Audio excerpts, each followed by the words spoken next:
Good morning students, कैसे हैं आप सब। कल जैसा कि आप जानते ही है होली का त्योहार था। बहुत अच्छे से आप सबने एंजॉय भी किया होगा आई होप। तो लास्ट टाइम हमने जो आपका मैथ्स स्टैंडर्ड का पेपर था उसका सेक्शन ए डिस्कस किया था आपसे। देखिए जितना डिटेल में हम जा सकते थे कोशिश हमने करी थी, पॉइंट टू पॉइंट उतने क्वेश्चंस के बारे में आपको डिस्कस कराया था। क्रॉस चेक भी आपने कर लिया होगा कि जो भी आपको कराया गया था उसमें किस किस तरीके से आपकी जो भी मिस्टेक्स वगैरह हैं वो आपने देख ली होगी। देखिए इसका पर्पस ये नहीं है कि आप अपने प्रॉपर तरीके से, बस थोड़ा सा ये है कि जो एनालिसिस है एक बार पेपर की, जो बच्चे अच्छे से पेपर करके आ रहे हैं उनके डाउट्स आते हैं कि सर एक बार ये वाला क्वेश्चन का सॉल्यूशन बता दो, ये बार इस वाले क्वेश्चन का सॉल्यूशन बता दो। तो उस चीज को थोड़ा सा ओवरकम करने के लिए हमने ये सॉल्यूशन निकाला कि जो भी आपका पेपर आया हुआ है इस बार 10th बोर्ड का स्टैंडर्ड का पेपर जो फर्स्ट सेट है वो हम डिस्कस कर रहे थे। लास्ट टाइम सेक्शन ए हमने डिस्कस किया था। देखिए जितना ज्यादा आप इसके अंदर कोशिश करेंगे, किस चीज की कोशिश करेंगे बेटा, जितना ज्यादा आप ये कहेंगे कि आप इस जितना इन वीडियोस को जितना ज्यादा आप फ्रेंड्स को अपने शेयर करेंगे, जितना रिस्पांस हमें मिलेगा इस वीडियो का, जो भी हम ये आपका सीरीज चला रहे हैं इस पेपर को सॉल्व करने की, जिसका फर्स्ट पार्ट आपका क्लियर करा चुके हैं, जिसके अंदर हमने सेक्शन ए डिस्कस किया है आपसे। नाउ आज हम सेक्शन बी करने वाले हैं डिस्कस। अच्छा रिस्पांस रहा था फर्स्ट वीडियो का भी, लेकिन इस वीडियो का उससे भी अच्छा रिस्पांस रहना चाहिए। आप क्रॉस चेक कर सकते हैं अपने पेपर के अंदर जो भी आप सॉल्यूशन लिख के आए हैं कि हमारा गलत है सही है। नेक्स्ट टाइम जो बच्चे 10th क्लास के अंदर आ रहे हैं उनके लिए भी प्रॉफिट है कि वो जो पूरा वीडियो सॉल्यूशन आपको पेपर का मिल जाएगा लास्ट ईयर का 2025 का। जो बच्चे 26 में एग्जाम देने वाले हैं उनको भी बहुत बड़ा फायदा होगा कि हमारे पास 20 जो 5th है उसका डिटेल सॉल्यूशन अवेलेबल होगा। क्लियर। तो आज हम बात करते हैं बेटा सेक्शन बी की, जिसके अंदर आपके टोटल 5 क्वेश्चन होते हैं और वो जो एक क्वेश्चन होता है वो आपका 2 मार्क्स का होता है बेटा। तो टोटल 10 मार्क्स का आपका सेक्शन बी अवेलेबल होता है। तो आज हम डिस्कस करते हैं आपसे सेक्शन बी। चलिए तो फर्स्ट क्वेश्चन की अगर हम बात करें, जो कि अगर हम नंबर वाइज अगर हम बात करें तो 21st क्वेश्चन होता है। सबसे पहले हम स्टेटमेंट लिख देते हैं बेटा, 4k tangent square 60 degree minus 2 cosec square 30 degree minus 2 tangent square 30 degree. Find the value of के। देखिए बेटा इस टाइप के जब भी क्वेश्चन आपके पास आएंगे तो बस आपको एक ही काम करना है, और वो काम क्या है बेटा आपका, वो काम सिर्फ आपका ये रहना चाहिए, आपको सिर्फ इसके अंदर वैल्यूज पुट करनी। वैल्यूज जिसको ट्रिग्नोमेट्री टेबल की याद है वो उसका ये वाला क्वेश्चन हो गया। कैलकुलेशन तो बेसिक है, ज्यादा कुछ बड़ा काम तो है नहीं। चलिए वैल्यू पुट करते हैं बेटा। 4k इक्वल्स टू टेंजेंट 60 की वैल्यू होती है √3, यहाँ पर स्क्वायर है बेटा, √3 का स्क्वायर 2 मल्टीप्लाई कॉसेक 30 की बात करें तो 2 होती है वैल्यू, स्क्वायर है -2। टेंजेंट 30 की बात करें तो वैल्यू होती है बेटा 1/√3, उसका भी स्क्वायर कर लेंगे। करिए सॉल्व बेटा। 4k √3 का स्क्वायर 3, 2 का square 4, 4 into 2 8 minus 2 into 1/3। Solve कर लीजिए और इसको सिंप्लीफाई। 3 माइनस 8 कितना बेटा, माइनस का 5 माइनस का 2/3। Now take LCM. 4k equals to 3 का एलसीएम आया -3 इंटू 5 माइनस का 15 माइनस का 2 माइनस का 17 माइनस का 17/3। नीचे डिवाइड से डिवाइड हो गया आपका, माइनस में 17 डिवाइड बाई 12। तो वैल्यू जो आई बेटा के की वो आपकी आई माइनस के 17 डिवाइड बाई 12। आप देख सकते हैं बेटा इसके अंदर किस तरीके से हमारी वैल्यू आई है। तो आप देखो सिर्फ जो आपका 8th चैप्टर है उसके अंदर जो सेकंड एक्सरसाइज है उसके ऊपर तो क्वेश्चन आना ही आना है, जो आपका वैल्यूज के ऊपर होता है। वैल्यूज के ऊपर कई सारे तरीके के क्वेश्चन आ सकते हैं। जो आपका पहला क्वेश्चन मैंने आपको दिखाया वो आप देख सकते हैं। वैल्यूज पुट करनी है और बेसिक जो कैलकुलेशन है वो आपको सिंप्लीफाई करनी है, कैसे कैसे आप कर सकते हैं। एलसीएम लेके तो वैल्यू ऑफ के इज -17 डिवाइड बाई 12। तो आप अपना चेक भी कर सकते हैं। इसके ऊपर कई सारे टाइप के क्वेश्चंस बनते हैं, बस आपको जो वैल्यूज हैं वो अच्छे तरीके से आपको पता होने चाहिए, उनको सब्स्टिट्यूट करना आना चाहिए। उसके बाद तो बेटा बेसिक कैलकुलेशन ही रहेगी। नेक्स्ट क्वेश्चन की बात करते हैं बेटा। The probability of guessing the correct answer of a certain test that is equals to x by 12 and the probability of not guessing the correct answer is 5 by 12। जब भी आपको किसी भी चीज के क्वेश्चन के प्रोबेबिलिटी वाले पार्ट के अंदर किसी के होने और किसी के ना होने दोनों की प्रोबेबिलिटी की बात करी हो तो सभी को पता है क्या कि किसी के होने की प्रोबेबिलिटी और किसी के ना होने की प्रोबेबिलिटी को अगर आप ऐड करेंगे तो इसकी जो प्रोबेबिलिटी होती है वो 1 के बराबर होती है। अब वो कहता है कि आने की जो प्रोबेबिलिटी है वो बेटा है x by 12, ना आने की प्रोबेबिलिटी है बेटा 5 by 6। दोनों की वैल्यूज को पुट करिए इक्वल्स टू 1 करिए, इक्वेशन बन गई, इसको सिंप्लीफाई कर लीजिए। डायरेक्ट कैसे सिंप्लीफाई कर सकते हैं भाई, बता भी रखा है आपको, डायरेक्ट सिंप्लीफाई कर लीजिए 12 कितना x 6 2 12 2 इंटू 5 कितना 10, मल्टीप्लाई करा दीजिए आप, x plus 10 equals to 12, the value of x equals to 2। आपसे पूछा क्या इसने, find the value of x, लीजिए भाई x की वैल्यू पूछिए आपसे, x की वैल्यू हमने निकाल दी। तो इस तरीके से क्वेश्चन हम बात कर सकते हैं धीरे धीरे कि देखिए किसी भी क्वेश्चन के अंदर अगर वो ये कहता है आपको किसी की होने की प्रोबेबिलिटी और प्लस किसी के ना होने की प्रोबेबिलिटी, अगर दोनों को किसी के बारे में बात करी गई है तो हम डायरेक्ट सिंप्लीफाई कर सकते हैं कि जो उनकी ऐड होती है वो 1 के बराबर होती है। तो इसको जब हमने सॉल्व किया तो वैल्यू बेटा x की आई 2, तो 22 क्वेश्चन नंबर का जो आंसर बन रहा है वो बेटा बन रहा है 2। तो आप इसको चेक कर सकते हैं। नेक्स्ट क्वेश्चन जो आता है HCF और LCM के ऊपर, इसमें कई सारे टाइप के कई कैटेगरी के क्वेश्चन आते हैं कि find the smallest number, find the largest number, gives remainder, leaves remainder, कई सारे टाइप के क्वेश्चंस बनते हैं इसके अंदर। तो जो अभी पेपर में आया हुआ सिर्फ वही डिस्कस करेंगे, ज्यादा उसके अंदर नहीं जाएंगे। चलिए पढ़ते हैं क्या कहता है। Find the smallest number which is divisible by both 644 and 462। तो देखिए भाई स्मॉलेस्ट नंबर आपको निकालना है जो दोनों से डिविजिबल हो। उल्टा होता है, देखिए अब डायरेक्ट एक बार थोड़ा बेसिक की बात कर लेते हैं। ये हमको पता है कि इसमें दो चीजें होती है बेटा, एक होता है LCM, एक होता है HCF। इसमें कई सारे टाइप की कैटेगरी के क्वेश्चन आते हैं। पहला पार्ट जो LCM होता है वो HCF से बड़ा होता है। LCM is always greater than HCF, LCM is always greater than HCF। जो LCM होता है वो HCF से बड़ा होता है। जब भी स्मॉलेस्ट पूछा जाए, अब बच्चे कहेंगे छोटा नंबर निकालना है, अरे भाई छोटा निकालना है तो अब सोचेंगे लोवेस्ट कॉमन फैक्टर, या वो बोलेंगे कि LCM बड़ा होता है HCF छोटा होता है। जब भी स्मॉलेस्ट नंबर की बात वो आपसे कर दे इसका मतलब मुझे LCM निकालना है, दिए हुए नंबर का LCM निकालना है। फाइंड द ग्रेटेस्ट नंबर, इसका मतलब आपको क्या निकालना है बेटा, HCF निकालना है। तो याद रखिएगा भाई अगर ग्रेटेस्ट नंबर आ जाए तो आपको HCF निकालना है, स्मॉलेस्ट नंबर आपका लिखा हो तो वहां आपको क्या निकालना है बेटा, LCM निकालना है। उल्टा होता है, LCM बड़ा होता है HCF छोटा होता है, स्मॉलेस्ट पूछा जाए तो LCM, ग्रेटेस्ट पूछा जाए तो HCF।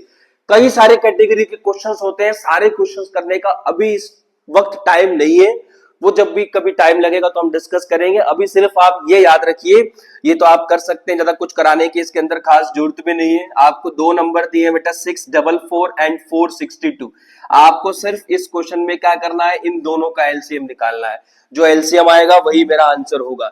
रिमाइंडर्स दिए होते हैं अगर इस क्वेश्चन में तो पर्टिकुलर जो नंबर का जो रिमाइंडर होता है उसको उसमें से माइनस करते हैं, माइनस करने के बाद जो नंबर आते हैं, जो नंबर बचते हैं उनका HCF या उनका LCM निकालते हैं। वो क्वेश्चन पे डिपेंड करता है कि क्वेश्चन किस टाइप का दिया है। तो ये आपका 23 का फर्स्ट पार्ट था जिसके अंदर आपको LCM निकालना है दिए हुए नंबर्स का। ठीक है, आप निकाल सकते हैं। सेकेंड पार्ट हम डिस्कस करेंगे इसका, ये थोड़ा सा डिफरेंट है उससे सिंपल से, तो इसका सेकेंड पार्ट डिस्कस करेंगे और वाला।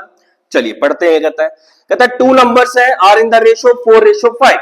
दो नंबर्स की रेशो दी है 4:5। जब भी हमारे को नंबर्स दिखाई दे और आपको नंबर तोड़ने हो तो नंबर कैसे तोड़े जाते हैं बेटा, उसकी रेशो की प्रोपोर्शनलिटी लगा के तोड़े जाते हैं।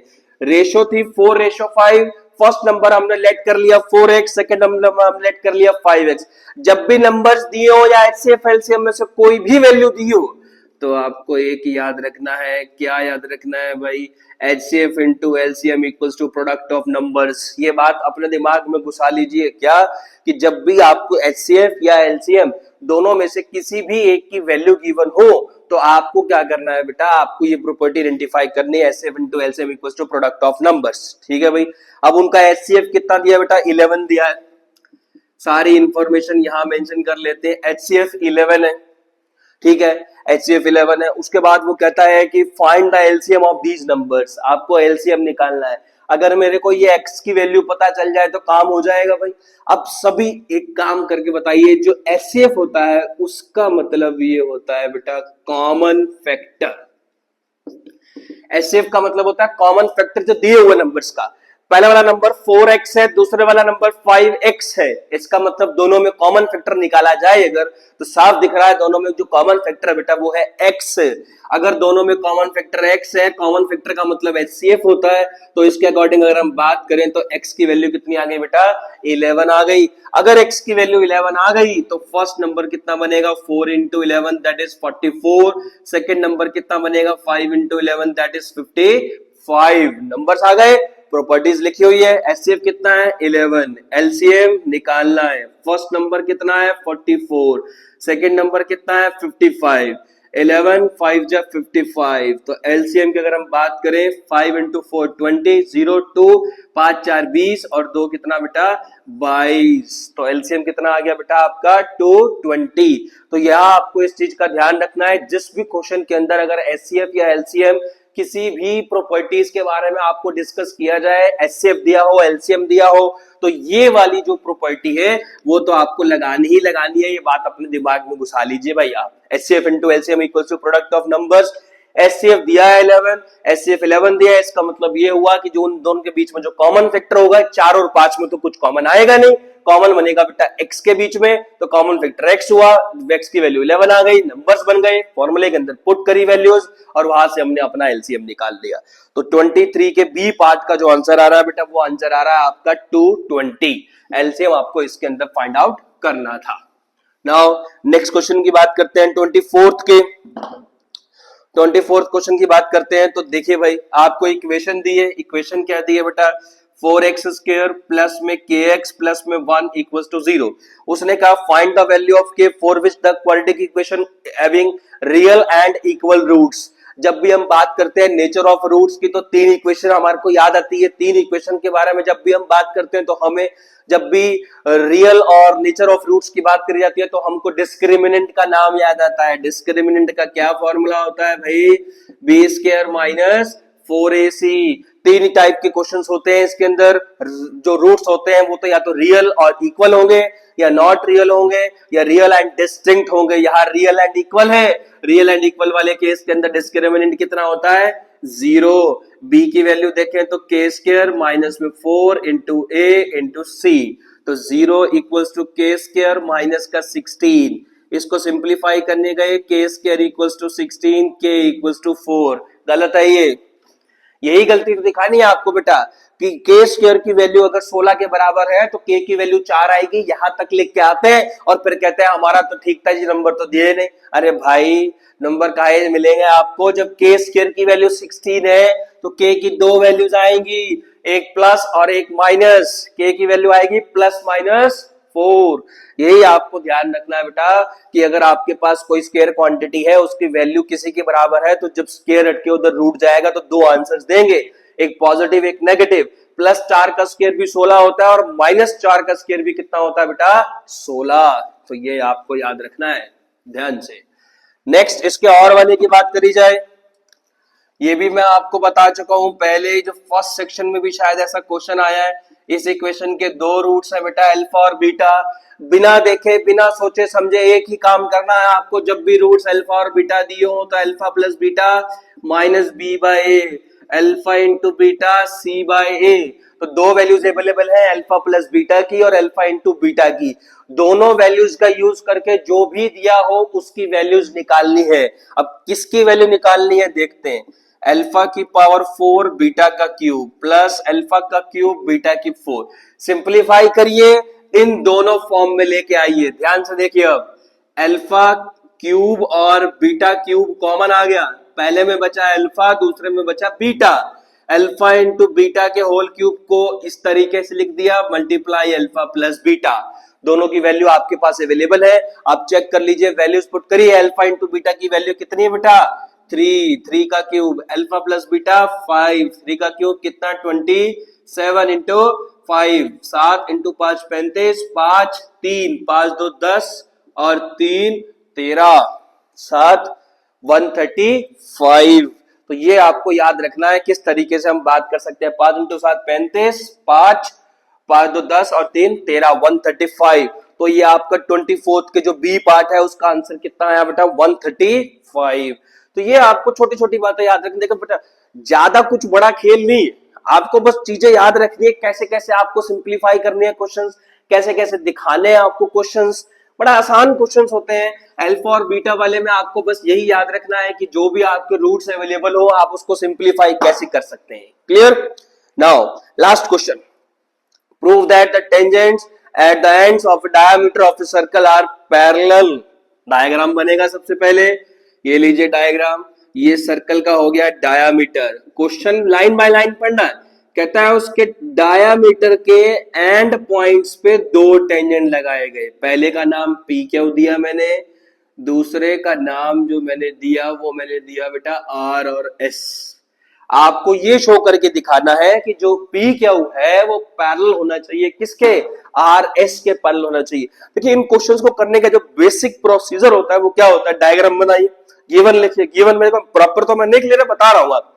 गिवन क्या होगा, P Q and R S are two tangents at point A and B, A B is a diameter of circle. Done. To prove क्या है, P Q parallel R S. P Q को हमको show करना है parallel है किसके, R S के। ठीक है, अब हम सॉल्यूशन पे गए, प्रूफ पे गए। प्रूफ के अंदर सबसे पहली लाइन, रेडियस और टेंजेंट के बीच में जो एंगल होता है वो कितने डिग्री का होता है, 90 डिग्री का। तो ये वाला एंगल हुआ 90, नीचे वाला भी हुआ 90, ये वाला भी हुआ 90 और ये वाला भी हुआ 90। तो ये सारे एंगल्स कितने कितने डिग्री के हैं आपके, 90 डिग्री के।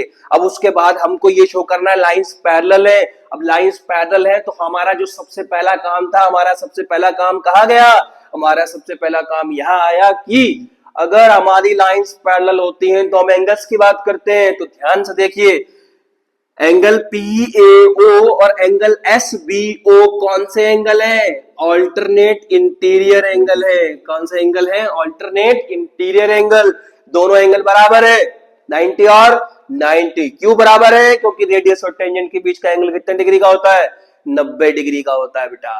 तो अगर ऑल्टरनेट इंटीरियर एंगल्स दो लाइंस के बराबर होते हैं तो लाइंस होती हैं parallel. We know that if alternate interior angles are equal then the lines are parallel, hence PQ is parallel RS। तो ये आपके क्वेश्चन कंप्लीट हुए। तो ये आपका सेक्शन बी था जिसमें हमने और वाले क्वेश्चंस के बारे में भी डिस्कस किया है। टोटल अगर हम बात करें 5 क्वेश्चन आते हैं बेटा सेक्शन बी के, 2 मार्क्स के होते हैं। 5 इंटू 2 आपका 10 मार्क्स का ये सेक्शन होता है। सेक्शन ए पहले डिस्कस कर चुके हैं। देखिए अगर आप ज्यादा से ज्यादा इस वीडियो को शेयर करेंगे, जितना शेयर करेंगे जो बच्चे कमिंग 10th वाले हैं उनके लिए भी फायदा होगा बेटा, उनके पास भी पहुंचेगी। जिन्होंने बच्चों ने पेपर दे दिया उनके लिए भी बड़ा फायदा है, क्योंकि वो चेक कर सकते हैं हमारी कौन से पॉइंट पे क्या दिक्कत है। तो उसके बिहाफ पे आप अपने नंबर्स भी डिसाइड कर सकते हैं कि नंबर्स किस किस तरीके से आपके आ सकते हैं अब इस वाले पेपर के अंदर। तो जितना ज्यादा से ज्यादा बेटा शेयर हो सके उतना ज्यादा शेयर करो, ताकि हमारे को भी थोड़ा सा मोटिवेशन मिले और अच्छे से जितना भी इंप्रूव हो सकता है हम अपनी तरफ से इंप्रूव कर रहे हैं और भी करेंगे आपके लिए इंप्रूव। तो जो नेक्स्ट सेशन है वो जल्द ही आपके साथ होंगे नई वाली वीडियो के अंदर, जिसके अंदर सेक्शन सी अवेलेबल होगा आपका। सेक्शन सी के जितने भी क्वेश्चंस आपके होंगे विद और वाले क्वेश्चंस भी डिस्कस करेंगे। तो जितना पॉसिबल हो सके शेयर करिए। पहले वाली वीडियो आपने बहुत अच्छा प्यार दिखाया, उसके अंदर और आपका प्यार चाहिए हमें। जितना ज्यादा कोशिश कर सकते हैं उतना ज्यादा कोशिश करिए, ताकि हमको भी मोटिवेशन मिले आगे वीडियोस बनाने का। क्लियर? ओके, थैंक यू बेटा।